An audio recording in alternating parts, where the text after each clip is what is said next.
right, we finally made it to Teddy Roosevelt, my favorite president, okay? And after this chapter, you're going to understand exactly why he's my favorite.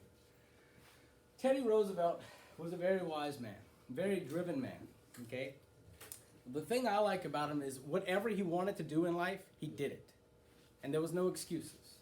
So, he once said, one of my favorite quotes, if you could kick the person in the pants responsible for most of your troubles, you wouldn't sit for a month.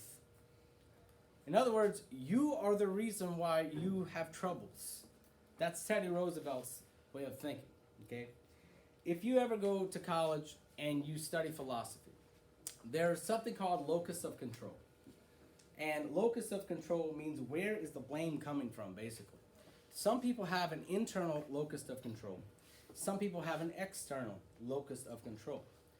Those with an external locus of control say that everything in my life that's a problem is your fault, or it's your fault, it's your fault. Those with an internal locus of control say, what can I do to improve my situation? How did I go wrong? Now, I want you to think about that. Which one of those two mindsets is going to get you farther in life? Because if you say everything else is everybody else's fault, everything is everybody else's fault, what power do you have to change your circumstances? Nothing. It's beyond your control. But if you blame yourself, and I don't mean overly blame yourself, then if you examine your situation and always try to improve it and make it better, you have complete control, or at least as much as you can. And that was Teddy Roosevelt's philosophy. So this is Teddy when he was young, okay? All right, we got a few memes. Y'all know what memes are. I've been teaching y'all political cartoons, but now we're going to get into some memes. You may be cool, but you'll never be Teddy Roosevelt riding a moose cool, okay?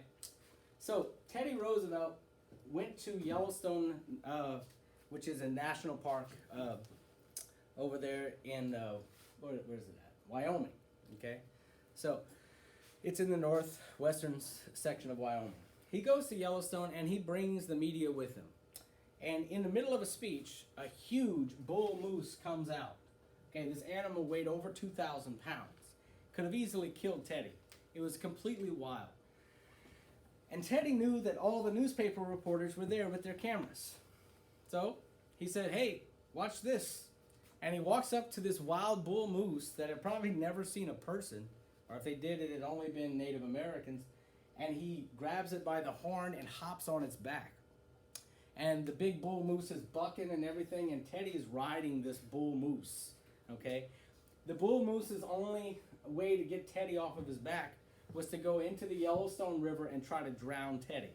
And you can see, if you look closely, Teddy is smiling as he's riding the bull moose into the Yellowstone River. That's one of the reasons I like Teddy. He's got like 100 stories like this, okay? So, that is a real photograph. All right, whenever Teddy was born, he was born into a very rich or affluent, if you remember the word, a very affluent family. His father was a very important businessman in New York. He also held public office and stuff like that.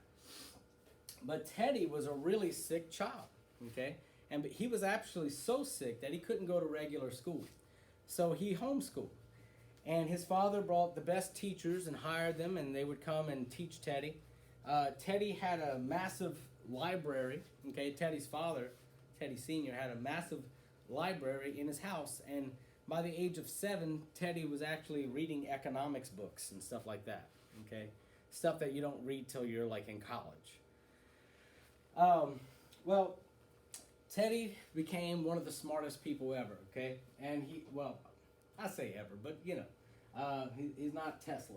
But anyway, so because he was sick, the doctors would come, and there were some really weird treatments. Like, for instance, the doctor would prescribe him cigars when he was 6 years old. He had asthma. The doctor said, smoke cigars, it'll make your asthma better. I can imagine little 6-year-old Teddy Roosevelt running around the mansion with a cigar hanging out of his mouth. Roosevelt fought to improve his physique, okay? So, when he was about 13, his dad came into the room, and he sat down next to his son. And he said, son, you are one of the smartest people I've ever encountered. But if you're going to be one of the greatest men that ever lived, you're going to have to make your mind and your body match. So Teddy really took that to heart. Okay, he had already really improved his mind. So, and he was a really sickly child. So you know what he started doing? He started exercising, doing push-ups in his room, sit-ups, all kind of exercise. He starts going outside, and he builds about 40 or 50 pounds of muscle on his frame. Excuse me, teachers and students, those of you who drive to school, when you depart at 3:10, 3:15, whatever it is, you need to go out the back